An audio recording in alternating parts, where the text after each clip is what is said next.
பிளேஸுக்கு போங்க. நீ உங்க பிளேஸுக்கு போங்க.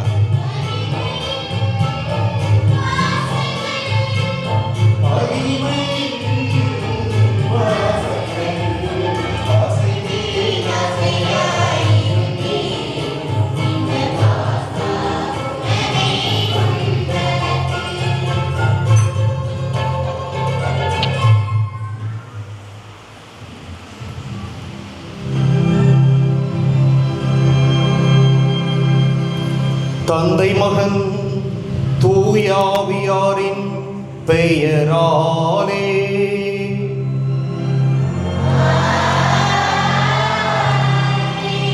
நம் ஆண்டவராகிய இயேசு கிறிஸ்துவின் அருளும் கடவுளின் அன்பும் தூய ஆவியாரின் நட்புறவும் உங்கள் அனைவரோடும் இருப்பதாக.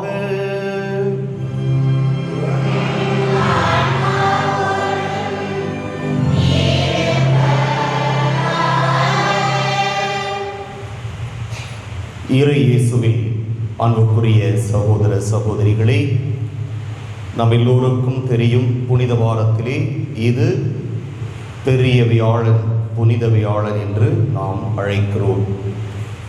இன்றுதான் யூதாஸ் இஸ்காரியோத்து இயேசுவை என்ன செய்கிறான்? காட்டிக் கொடுக்கிறான். அது ஒரு சோகமான நிகழ்வு. ஆனாலும் திருச்சபை இது ஒரு பெருவிழா என்று சொல்லி அதை நாம் கொண்டாடி கொண்டிருக்கிறோம். தவக்காலத்திலே வழக்கமாக குருக்கள் அணிகின்ற அந்த பர்பிள் கலர் ட்ரெஸ் இல்லாமல் இன்றைக்கு கோல்டு கலர் ட்ரெஸ் போட்டிருக்கிறோம். என்ன காரணம்? இன்றுதான் நம் ஆண்டவர் இயேசு கிறிஸ்து நற்கருணையை ஏற்படுத்திய நாள். இன்றுதான் நம் ஆண்டவர் இயேசு கிறிஸ்து குருத்துவத்தை ஏற்படுத்திய நாள். இன்று தன்னுடைய சீடர்களை பார்த்து, உங்களுடைய பணி எப்படி இருக்க வேண்டும்?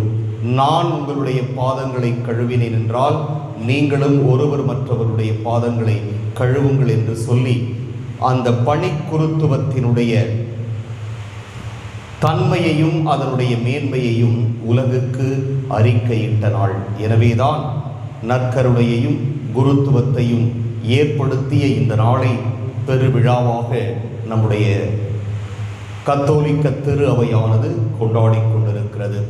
எனவே இந்த நேரத்திலே நாம் குறிப்பாக ஒவ்வொரு நாளும் நற்கருணை ஆண்டவர் மீது நாம் வைத்திருக்கின்ற அந்த ஆழ்ந்த பக்தியும் ஆழ்ந்த விசுவாசமும் தழைக்க வேண்டும், ஒவ்வொரு நாளும் அதிகரிக்க வேண்டும்.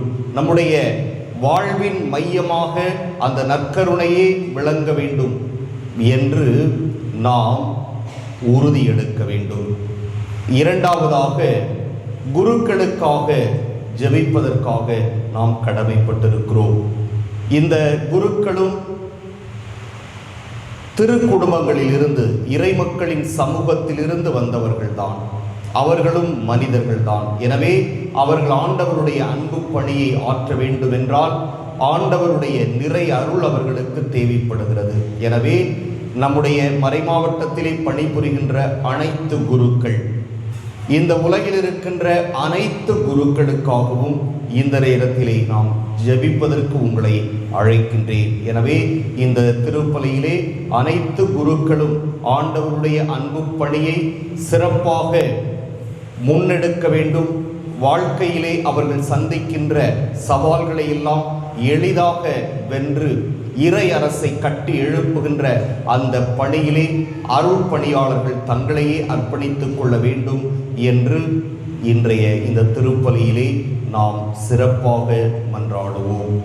தூய மறை நிகழ்வுகளை கொண்டாட நாம் தகுதி பெறும் பொருட்டு நம் பாவங்களை ஏற்றுக்கொள்வோம். எல்லாம் வல்ல இறைவனிடமும்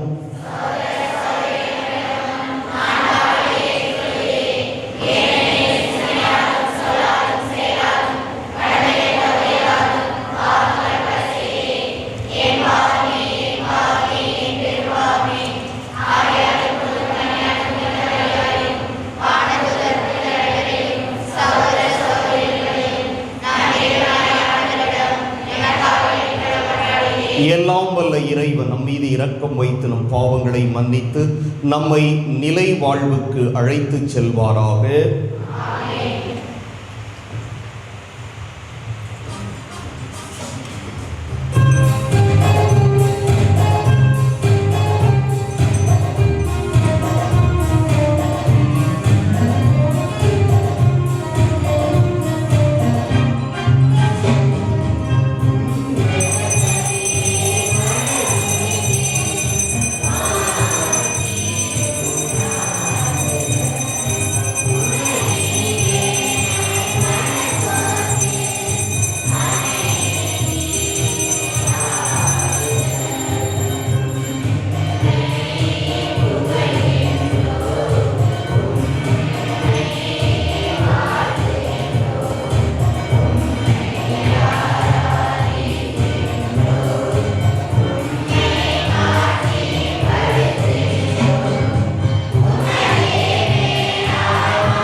திருமகன் சாவுக்கு தம்மை கையளிக்கும் வேளையில் நிலைத்து நிற்கும் அன்பின் புதிய பலியையும் திருவிருந்தையும் தமது திரு அவைக்கு அளித்தார். அதனால் இப்புனிதமிக்க திருவுணவில் அடிக்கடி பங்கு கொள்ளும் நாங்கள் இத்துணை மேலான மறை நிகழ்விலிருந்து அன்பின் முழுமையையும் வாழ்வின் நிறைவையும் பெற்றுக்கொள்ள அருள் புரிவீராக. உம்மோடு தூய ஆவியாரின் ஒன்றிப்பில் இறைவனாய் என்றென்றும் வாழ்ந்து ஆட்சி செய்கின்ற அவர் வழியாக உம்மை மன்றாடுகின்றோம்.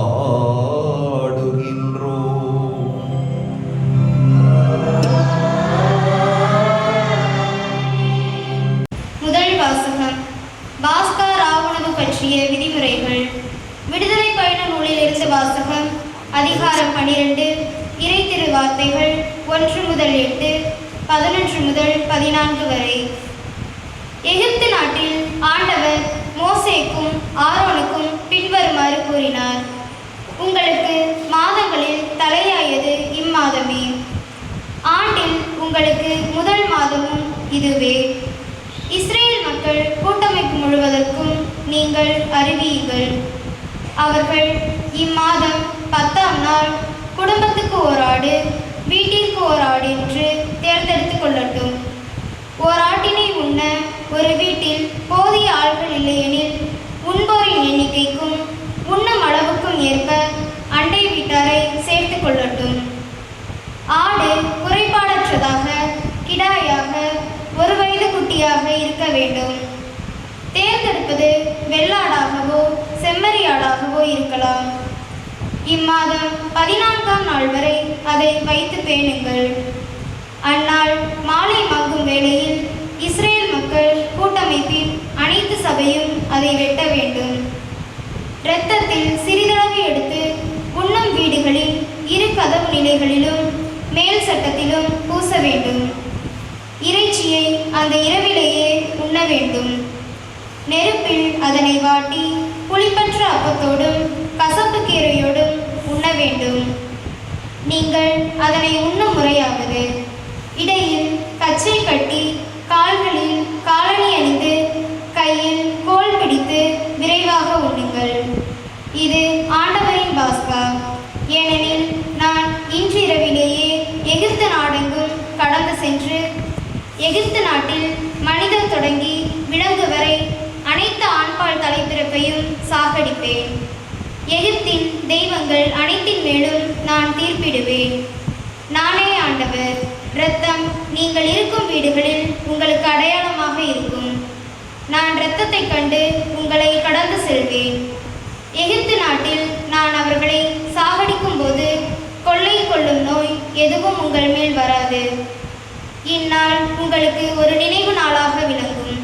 இதனை ஆண்டவரின் விழாவாக நீங்கள் தலைமுறை தோறும் கொண்டாடுங்கள். இந்த விழா உங்களுக்கு நிலையான நியமமாக இருப்பதாக. ஆண்டவர் வழங்கும் அருள்வாக்கு.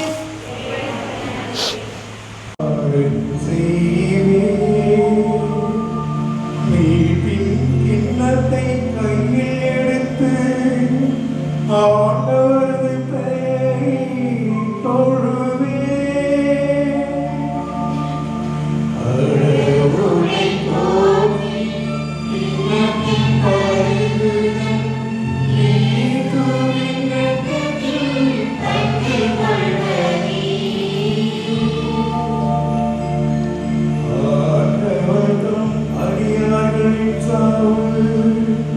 அவரது பார்வையில் மிக மதிப்புக்கு உரியது. ஆண்டவரே, நான் உண்மையாகவே உம் ஊழியன். நான் உம் பணியா உம் அடியாரின் மகன். என் கட்டுகளை நீ அவிழ்த்து விட்டீர்.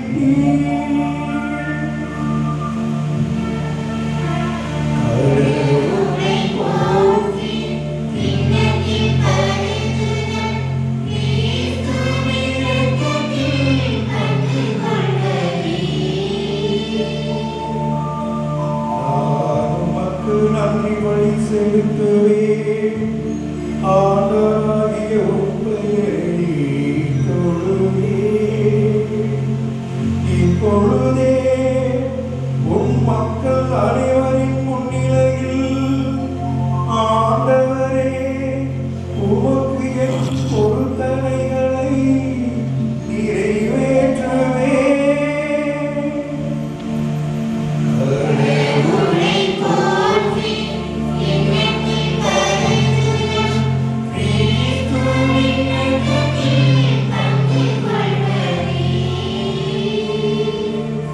வாசகம். அப்பத்தை உண்டு கிண்ணத்தில் பருகும் போதெல்லாம் ஆண்டவருடைய சாவை அறிவிக்கிறீர்கள். திருத்தூதர் பவுல் கொரிந்தியருக்கு எழுதிய முதல் திருமுகத்திலிருந்து வாசகம். அதிகாரம் 11 இறை வசனங்கள் 23 தொடங்கி 26 வரை. சகோதரர் சகோதரிகளே, ஆண்டவரிடமிருந்து நான் எதை பெற்றுக்கொண்டேனோ அதையே உங்களிடம் ஒப்படைக்கிறேன். அதாவது ஆண்டவராகிய இயேசு காட்டிக் கொடுக்கப்பட்ட அந்த இரவில் அப்பத்தை எடுத்து கடவுளுக்கு நன்றி செலுத்தி அதை பிட்டு, இது உங்களுக்கான என் உடல், இதை என் நினைவாக செய்யுங்கள் என்றார். அப்படியே உணவு அருந்திய பின் கிண்ணத்தையும் எடுத்து, இந்த கிண்ணம் என் இரத்தத்தால் நிலைப்படுத்தப்படும் புதிய உடன்படிக்கை, நீங்கள் இதிலிருந்து பருகும் போதெல்லாம் என் நினைவாக இவ்வாறு செய்யுங்கள் என்றார். ஆதலால் நீங்கள் இந்த அப்பத்தை உண்டு கிண்ணத்திலிருந்து பருகும் போதெல்லாம் ஆண்டவருடைய சாவை அவர் வரும் வரை அறிவிக்கிறீர்கள். ஆண்டவர் வழங்கும் அருள்வாக்கு.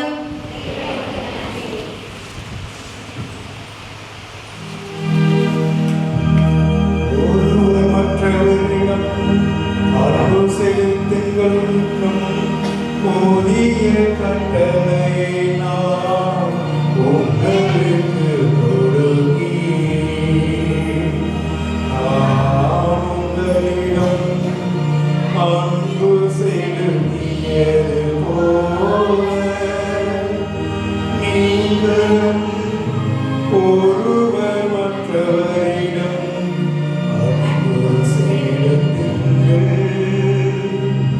என்கிறார் ஆண்டவர்.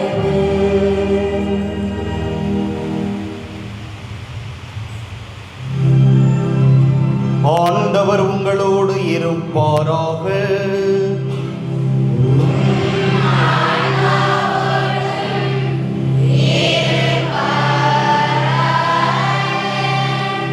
யோவான் எழுதிய தூய நற்செய்தியிலிருந்து வாசகம்.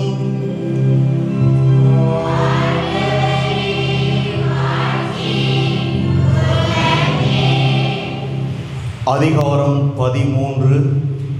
இறைவாக்குகள் 1 தொடக்கம் 15 இறுதியாக. பாஸ்கா விழா தொடங்க இருந்தது. தாம் இவ்வுலகத்தை விட்டு தந்தையிடம் செல்வதற்கான நேரம் வந்துவிட்டது என்பதை இயேசு அறிந்திருந்தார்.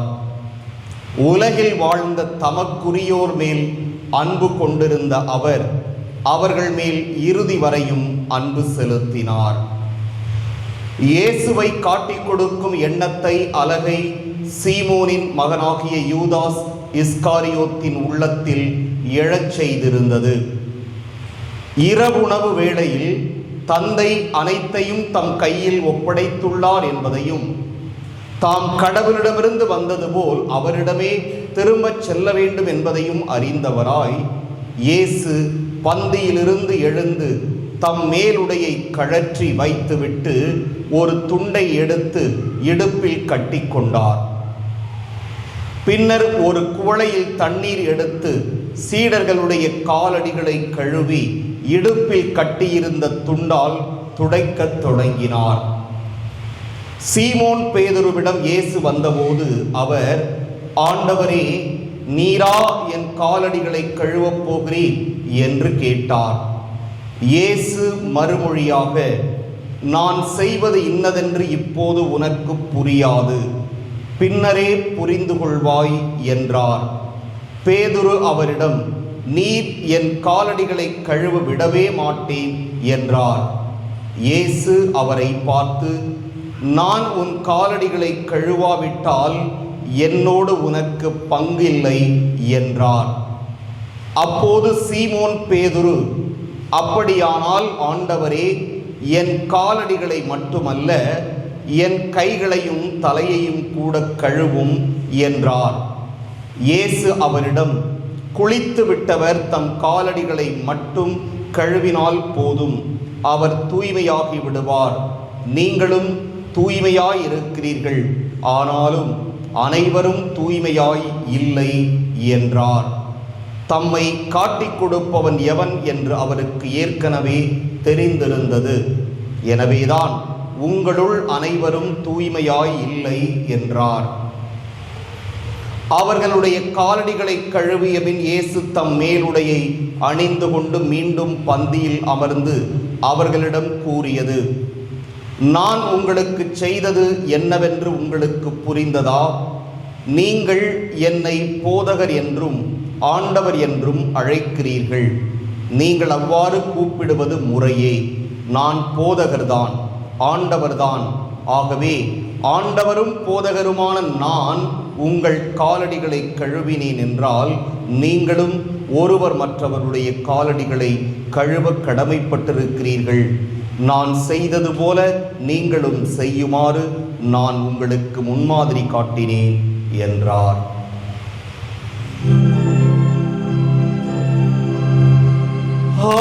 ஆண்டவரின் அருள்வாக்கு.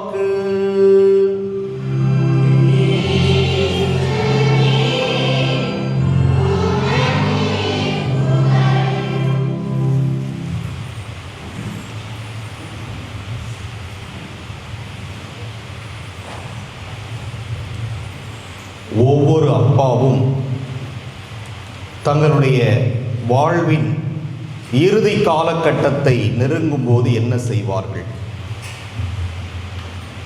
என்ன செய்வாங்க சொல்லுங்க?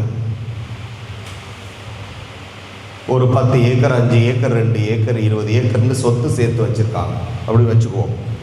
கடைசியில் அவங்க ஒரு கால சூழ்நிலையில் இன்னும் நம்ம எத்தனை வருஷம் இருப்போம் அப்படின்னு நமக்கு தெரியாது, என்ன ஆகும்னு நமக்கு தெரியாது. அப்படிங்கிற ஒரு உணர்வு வரும்போது ஒன்றை செய்வார்கள். என்ன செய்வார்கள்? சொத்து பத்தை பிரித்து கொடுப்பாங்க. ஒரு சில பேர் என்ன செய்வாங்க, முன்கூட்டியே கொடுத்து தனக்குன்னு கொஞ்சம் வச்சுக்கிட்டு அந்த சொத்தையும் தனது ஆயுசுக்கு அப்புறம் யாருக்குன்னு என்ன செய்வாங்க? என்ன செய்வாங்க? என்ன அது ஒரு வார்த்தையை எதிர்பார்க்குறேன் உங்கள்கிட்ட வரலையே. உயில் எழுதி வைப்பாங்க. யார் சொன்னது இந்த வார்த்தையை? உயில் எழுதி வைப்பாங்க. என்ன செய்வாங்க? உயில் எழுதி வைப்பாங்க. ஆமாம், ஒரு 60 வயசு 65 வயசு நெருங்கிட்டாவே எத்தனை ஏக்கர் இருக்குது, எத்தனை வீடு இருக்குது, இது யாருக்கு சொந்தம், இது யாருக்கு சொந்தம், இது யாருக்கு போகும் அப்படிங்கிறதெல்லாம் என்ன செய்வாங்க? உயில் எழுதி வைப்பார்கள். இது இயல்பு. இல்லைன்னு வச்சுக்கோங்க, ஆயுசுக்கு அப்புறம் அங்கே என்ன நடக்கும்? சண்டை, வெட்டு, கொத்து எல்லாத்தையும் கொண்டு போய் கோர்ட்டில் லாயர்ட்டையும் மற்றவங்கள்ட்டையும் கொண்டு போய் கொடுத்துட்டு நம்ம வந்து உட்காந்துருப்போம். அதனால தான் பெற்றோர்கள் என்ன செய்வாங்க? அதை உயில் எழுதி வைப்பார்கள். அந்த உயிலில் என்ன இருக்கோ சட்டப்படி அதுதான் செல்லும். சட்டத்தில் இடம் இருக்குது, 10 ஏக்கர் இடம் இருக்குது, 3 பிள்ளைங்க இருக்காங்க. ஒருத்தருக்கே 6 ஏக்கரை எழுதி வைக்கிறதுக்கு, உயிரில் எழுதி வைக்கிறதுக்கு சட்டத்தில் இடம் இருக்குது. அப்பா யாருக்கு விரும்புகிறாரோ அவங்களுக்கு கொடுக்கலாம். ஒரு பிள்ளைக்கு கொடுக்கவே விருப்பம் இல்லைன்னா கூட அது கொடுக்காம இருக்கலாம். சட்டத்தில் இடம் இருக்குது பாருங்கள், இப்படிலாம் ஓட்டை இருக்குது. ஆக இப்படி உயில் எழுதி வைப்பார்கள். ஏன் இதை சொல்லுகிறேன் என்றால், இன்றைக்கு நற்செய்தியை நீங்கள் வாசிக்கும் போது கவனிச்சிருந்தீங்கன்னா உங்களுக்கு தெரியும், பாஸ்கா விழா தொடங்க இருந்தது.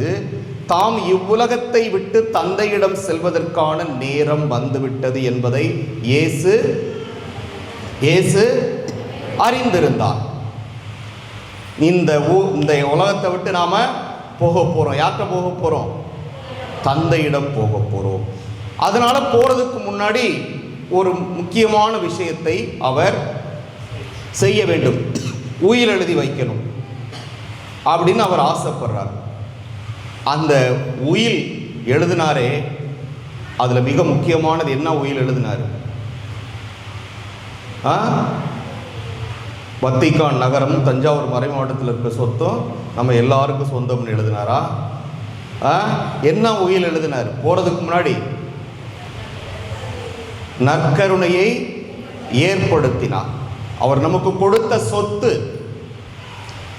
இந்த நற்கருணையை அவர் ஏற்படுத்தவில்லை என்றால் திருச்சபை எப்பொழுதோ அழிந்திருக்கும்.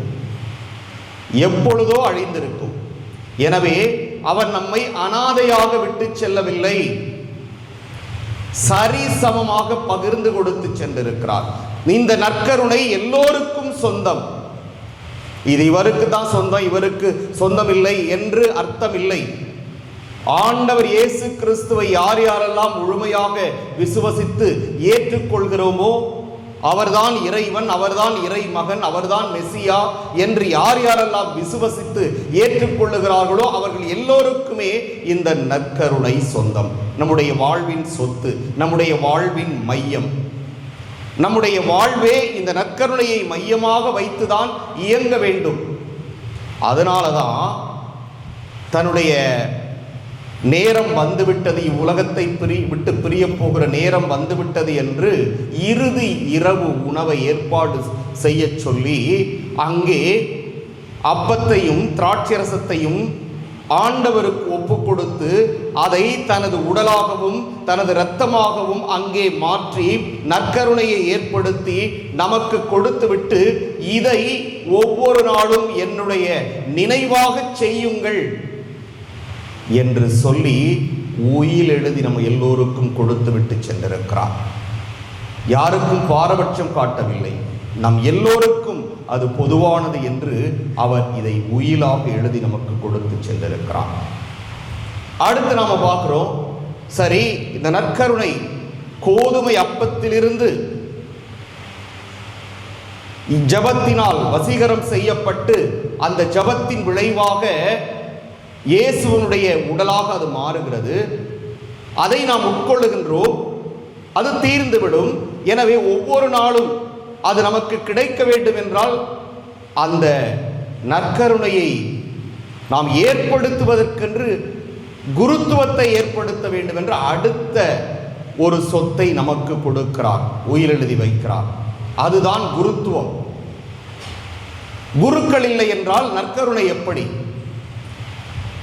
திருப்பலியில்தான் ஒவ்வொரு தந்தையரும் ஜெபித்து சாதாரண கோதுமை மாவிலிருந்து எடுக்கப்பட்ட அந்த அப்பத்தை இயேசுவனுடைய உடலாக மாறும் அளவிற்கு அவர்கள் ஜெபிக்கிறார்கள்.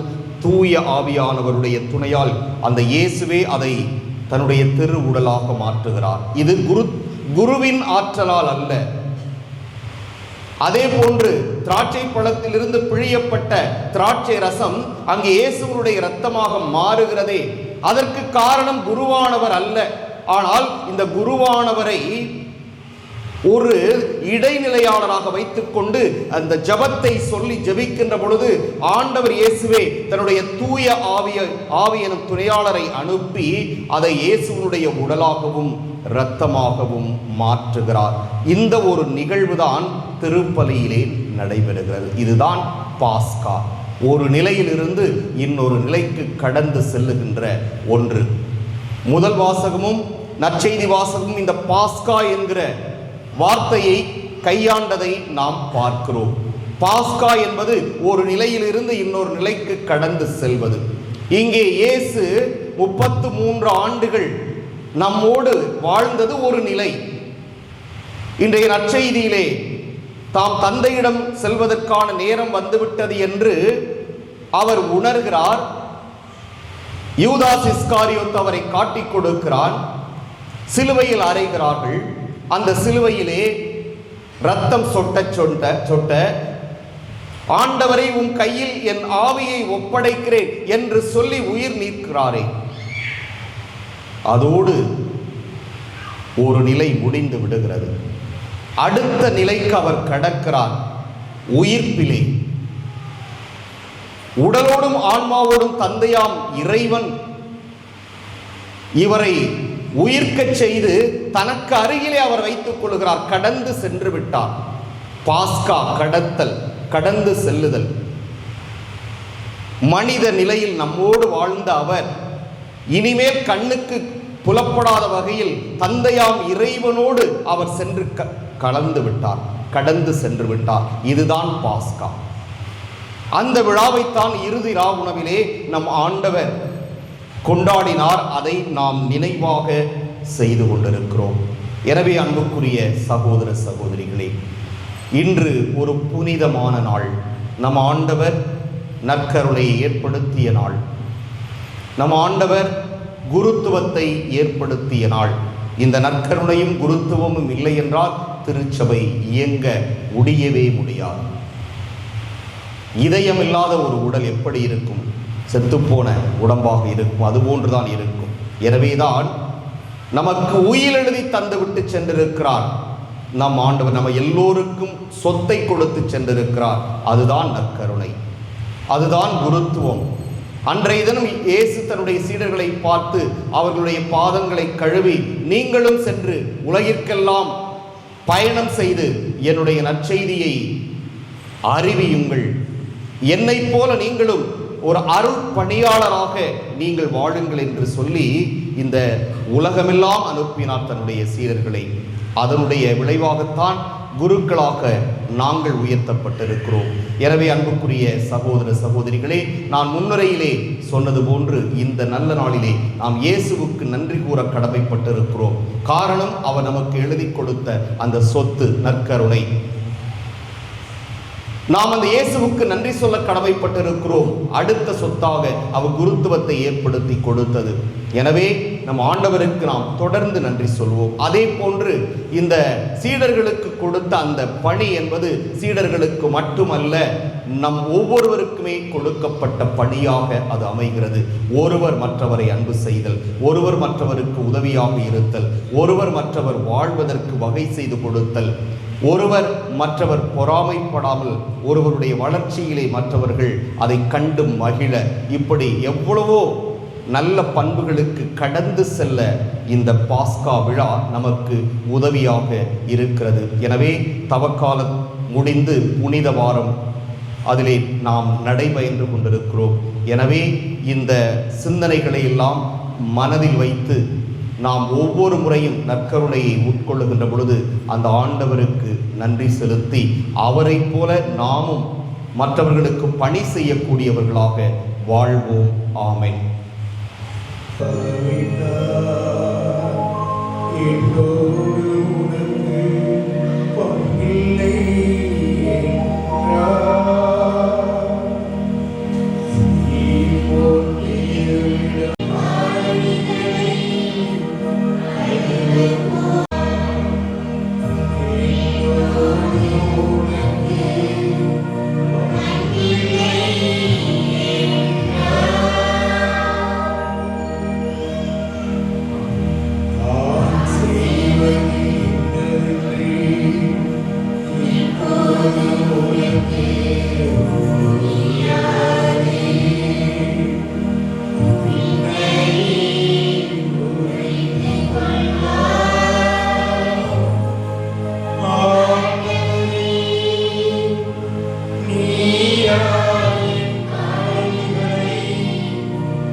இப்பொழுது இறை மக்களின் மன்றாட்டுக்கள். அனைவரும் எழுந்து நிற்போம். நம்முடைய தேவைகளை எல்லாம் மன்றாட்டுக்களாக ஆண்டவரிடம் எடுத்துரைப்போம்.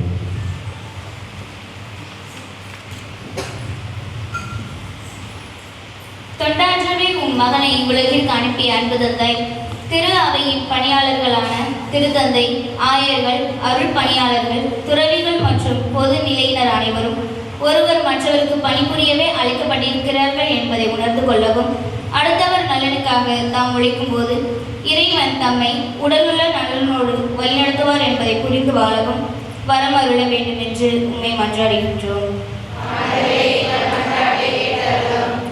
எங்களை வழிநடத்தும் அன்பு இறைவா, எங்கள் நாட்டை வழிநடத்தும் தலைவர்கள் அனைவரும் அரசின் வருவாயையும் மக்களுக்கான திட்டங்களையும் தம் நாட்டு மக்களின் வளர்ச்சியை கருத்தில் கொண்டு பொது நல எண்ணத்துடன் செயல்படுத்த முனைய வேண்டும் என்று உம்மை மன்றாடுகின்றோம். அன்பின் ஊற்றே இறைவா, உம் திருமகன் இயேசு கிறிஸ்து தம் சீடர்களின் காலடிகளை கழுவி தொண்டாற்றலின் மேன்மையை எங்களுக்கு உணர்த்தினார். உம் திருமகனின் அடிச்சுவட்டை பின்பற்றி நாங்கள் தொண்டாற்றும் சீடர்களாக வாழவும், எங்கள் சிந்தனைகளையும் உழைப்பையும் அடுத்தவர் பணிக்கு அர்ப்பணமாக்கவும் அருள் புரிய வேண்டும் என்று உம்மை மன்றாடுகின்றோம். ஒப்பற்ற நல்ல ஆசிரியராம் இறைவா, பணிபுரித்துவதின் வழியாக உமக்கு பணிபுரிய முன் வந்துள்ள அருள் பணியாளர்கள் அனைவரும் தங்கள் வாழ்வில் பிறர் அன்பை பிறர் பணிகளையும் மையப்படுத்தி உழைக்கும் போது அவர்களுக்கு மன உறுதியும் ஆற்றலும் தந்து வழிநடத்தவும், பொது குருத்துவத்தின் வழியாக இவ்வுலகில் உம்மால் தெரிந்து கொள்ளப்பட்ட பொது நிலையினர் இயேசுவின் நற்செய்திக்கு சான்று பகர்ந்து வாழும்போது அவர்களை தூய ஆவியால் வழிநடத்தி பாதுகாக்கவும் வேண்டுமென்று உம்மை மன்றாடுகின்றோம். நம்முடைய தனிப்பட்ட தேவைகளை அமைதியாக ஆண்டவரிடம் எடுத்துரைப்போம்.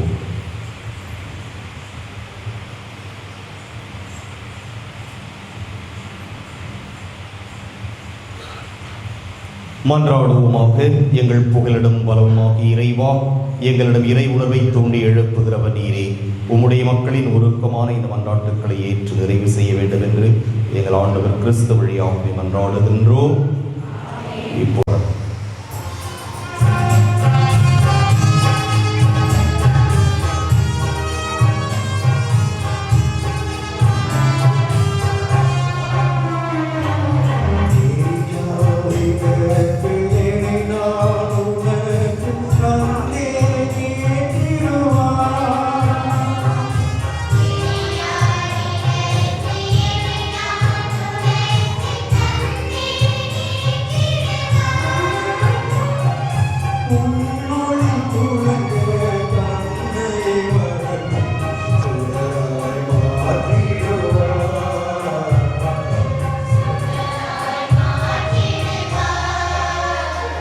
பெருசில் இருக்கும் பாரு.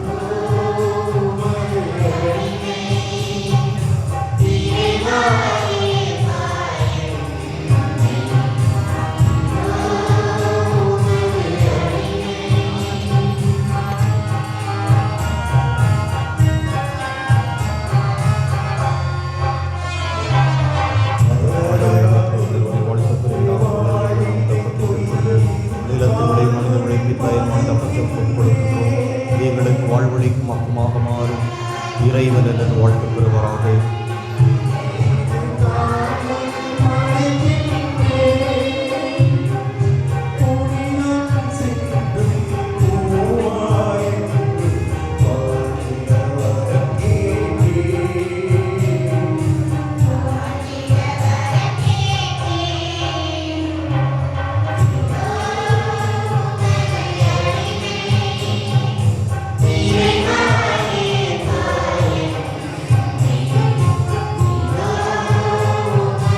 மாதிரி துணி இன்னும் 2 வாங்கிட்டு வா, அதை மூடுறதுக்கு.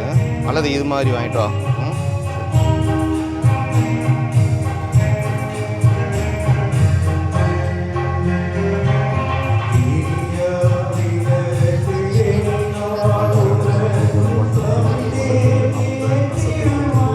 திராட்சை செடி மற்ற விளைக்கு ரசத்தை கொடுக்கின்றோம். இது எங்கள் ஆனந்தமாக மாறும் இறைவன் வாழ்த்து பெறுவாராக. ஆண்டவரை தாழ்மையான மனமும் நொறுங்கிய உள்ளமும் குண்டைகளை ஏற்றருளும். ஆண்டவரை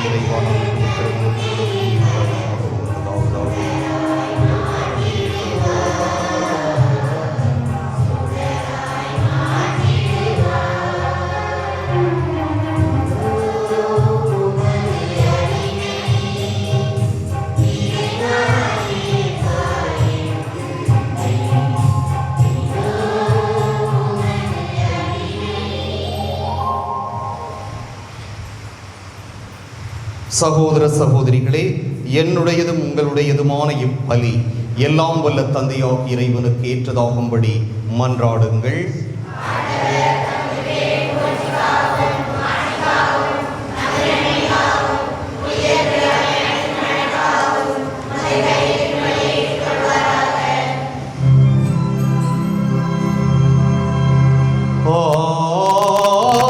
ஆண்டவரே, எப்பொழுதெல்லாம் இப்பலியின் நினைவு கொண்டாடப்படுகின்றதோ அப்பொழுதெல்லாம்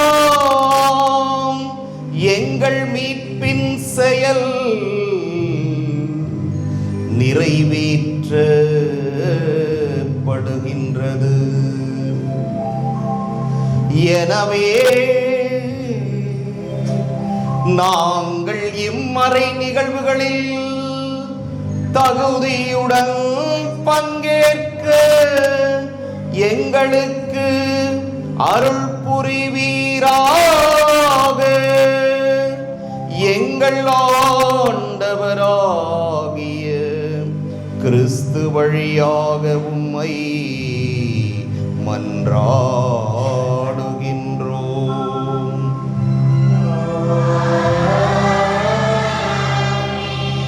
ஆண்டவர் உங்களோடு இருப்பாராக.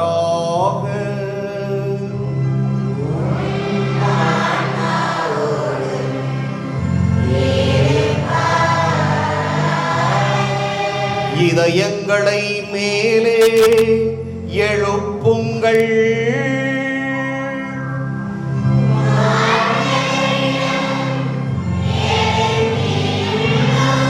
நம் இறைவனாகிய ஆண்டவருக்கு நன்றி கூறுவோம்.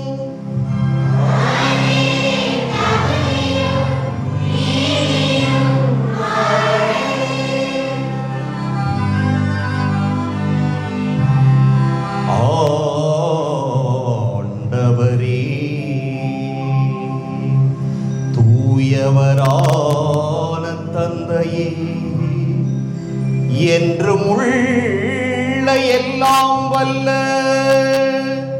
இறைவா, எங்கள் ஆண்டவராகிய கிறிஸ்து வழியாக எந்நாளும் எவ்விடத்திலும் நாங்கள் உமக்கு நன்றி செலுத்துவது மெய்யாகவே தகுதியும் நீதியும் ஆகும். எங்கள் கடமையும் மீட்புக்கு உரிய செயலுமாகும். என்றும் உள்ளமையான குருவாகிய அவர் நிலையான வழிமுறையை ஏற்படுத்தினார். மீட்பளிக்கும் பலி பொருளாக முதல் தம்மையே உமக்கு ஒப்பு கொடுத்து தம் நினைவாக நாங்களும் பலி செலுத்த வேண்டும் என்று கற்பித்தார். எங்களுக்காக பலியான அவருடைய திருவுடலை உண்ணும் போதெல்லாம் நாங்கள் வலிமை பெறுகின்றோம். அவர் எங்களுக்காக சிந்திய திரு ரத்தத்தை பருகும் போதெல்லாம் நாங்கள் கழுவப்பட்டு தூய்மை அடைகின்றோம். ஆகவே வானதூதர் முதன்மை வானதூதரோடும் அரியணையில் அமர்வோர் தலைமை தாங்குவோரோடும் வான்படைகளின் அணிகள் அனைத்தோடும் சேர்ந்து நாங்கள் உமது மாட்சியை புகழ்ந்து முடிவின்றி பாடுவதாவது.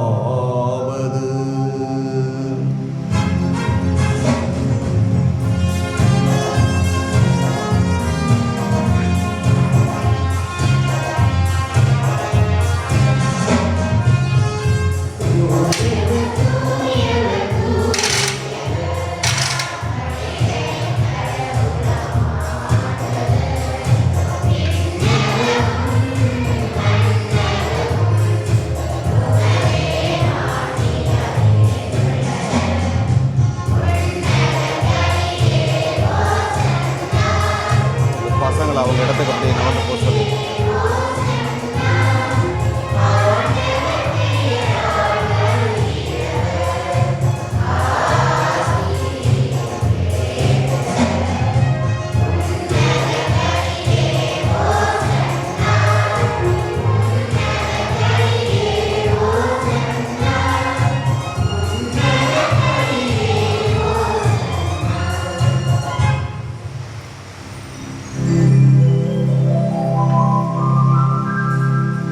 ஆண்டவரே, நீர் மெய்யாகவே தூயவர், தூய்மை அனைத்துக்கும் ஊற்று.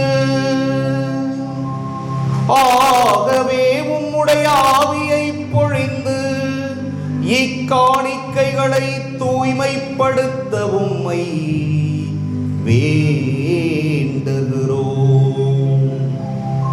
இவ்வாறு எங்கள் ஆண்டவர் இயேசு கிறிஸ்துவின் உடலும் இரத்தமுமாக எங்களுக்கு இவை மாறுவனவாக.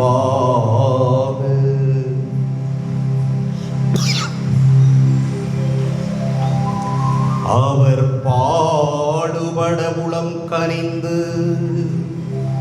தம்மை கையளித்த போது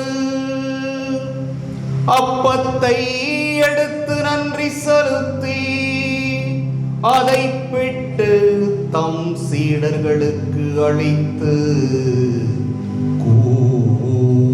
கூறியதாவது: அனைவரும்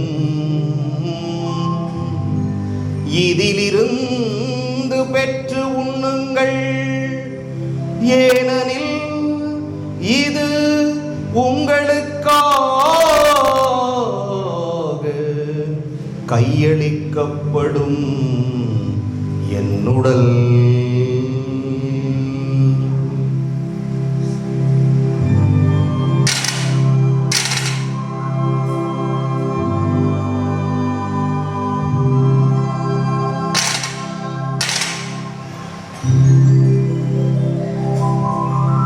அவ்வண்ணமே இரவு விருந்தை அருந்தியபின் கிண்ணத்தையும் எடுத்து மீண்டும் உமக்கு நன்றி கூறி தம் சீடர்களுக்கு அளித்து அவர் கூறியதாவது: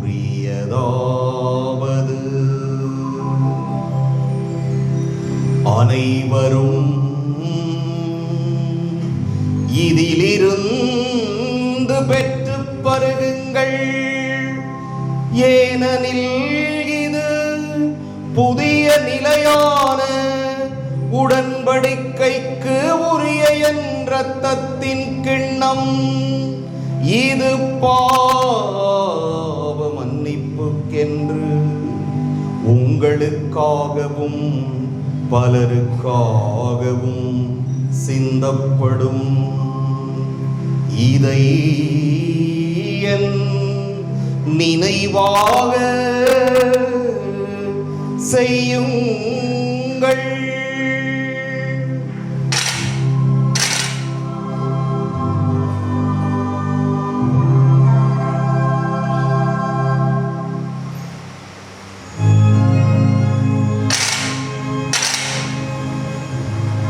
நம்பிக்கை நம்பிக்கையின் மறைபொருள்.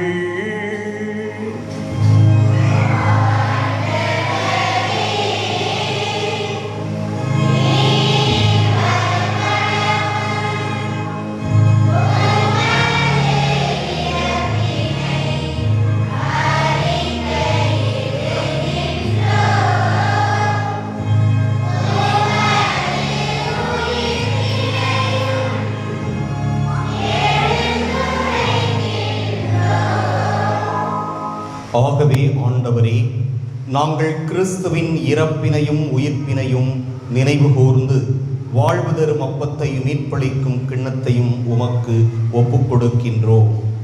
உம் திருமுன் நின்று உமக்கு ஊழியம் புரிய தகுந்தவர்கள் என எங்களை ஏற்றுக்கொண்டீர். எனவே உமக்கு நன்றி செலுத்துகிறோம்.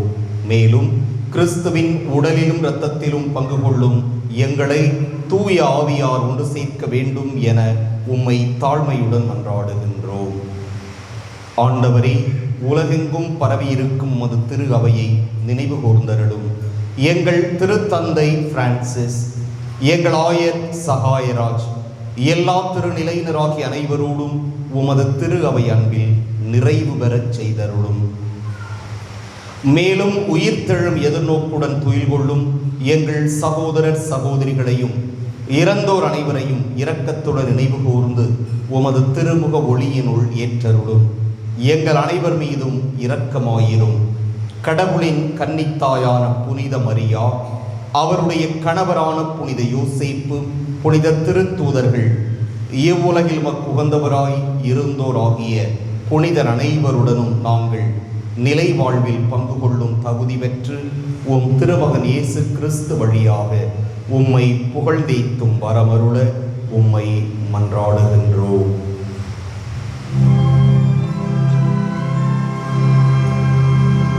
இவர் வழியாக இவரோடு இவரே எல்லாம் வல்ல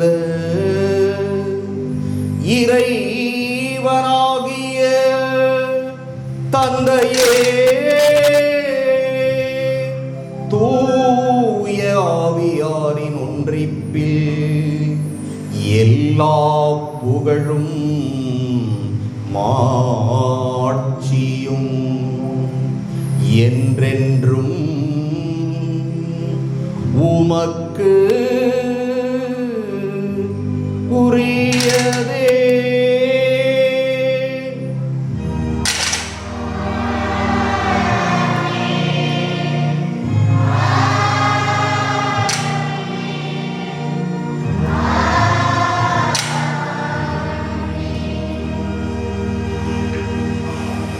மீட்பரின் கட்டளையால் கற்பிக்கப்பட்டு இறைபடைப்பினையால் பயிற்சி பெற்ற நாம் துணிந்து பாடுவோம்.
ஆண்டவரே, தீமை அனைத்திலிருந்தும் எங்களை விடுவித்து எங்கள் வாழ்நாளில் என்ன சவுண்டு எக்ஸ்ட்ரா வருது? அது வேண்டாம். எங்கள் வாழ்நாளில் அமைதியை கனிவுடன் அருள உம்மை மன்றாடுகிறோம்.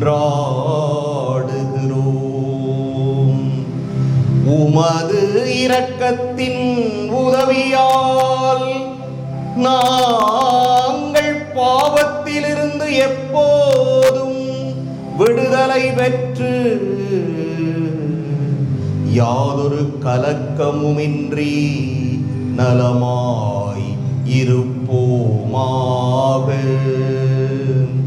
நாங்கள் எதிர்நோக்கியிருக்கும் பேரின்பத்துக்காகவும் எம் மீட்பராகிய இயேசு கிறிஸ்துவின் வருகைக்காகவும் காத்திருக்கின்றோம்.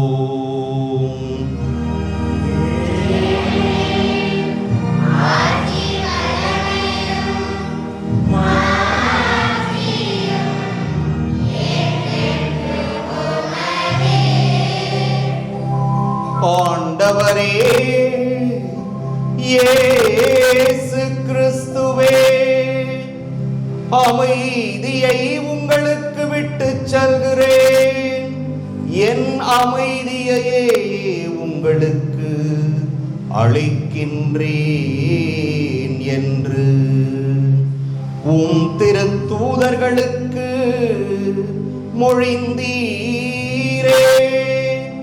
எங்கள் பாவங்களை பாராமல் உமது திரு அவையின் நம்பிக்கையை கண்ணோக்கி உமது திருவுளத்துக்கு ஏற்ப அதற்கு அமைதியையும் ஒற்றுமையையும் அளித்தருள்வீராக. என்றென்றும் வாழ்ந்து ஆட்சி செய்கின்றவர் நீரே.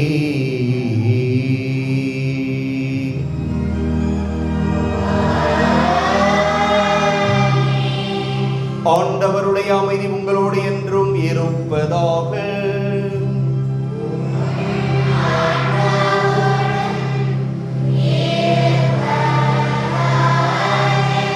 ஒருவருக்கொருவர் அமைதியை பகிர்ந்து கொள்வோம்.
ஏதோ இறைவனின் செம்மறி, ஏதோ உலகின் பாவங்களை போக்குபவர். செம்மறியின் விருந்துக்கு அழைப்பு பெற்றோர் பேறு பெற்றோர்.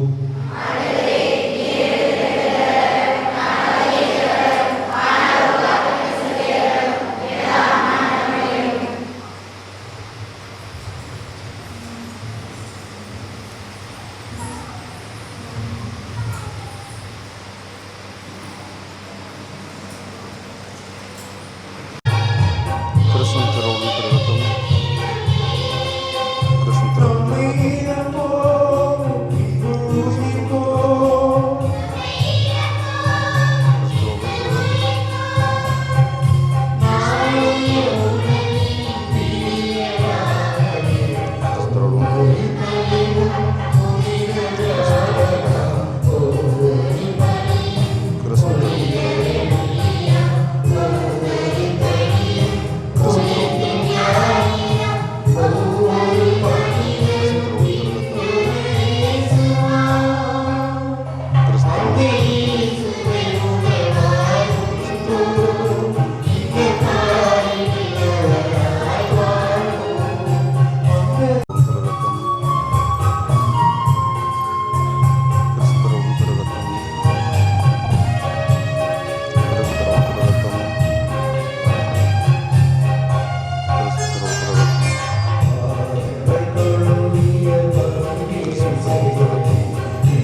ஆமென் சொல்லு.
மன்றாடுவோமாக. எல்லாம் வல்ல இறைவா, எங்களுக்கு அருள் புரிவீராக. உம் திருமகனின் இரவு விருந்தினால் இவ்வுலகில் ஊட்டம் பெறும் நாங்கள் என்றென்றும் நிறைவு அடைய தகுதி பெறுவோமாக. எங்கள் ஆண்டவராகிய கிறிஸ்து வழியாக உம்மை மன்றாடுகின்றோம்.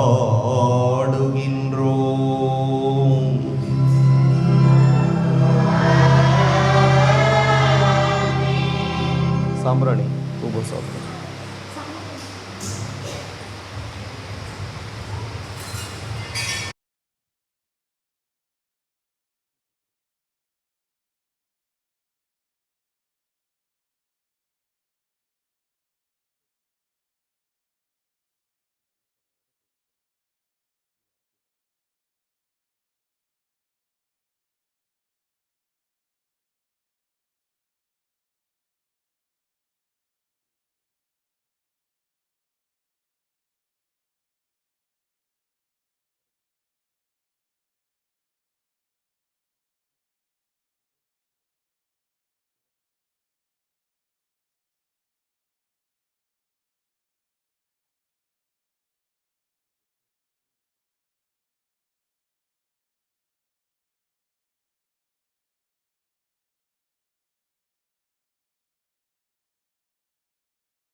திருவருள்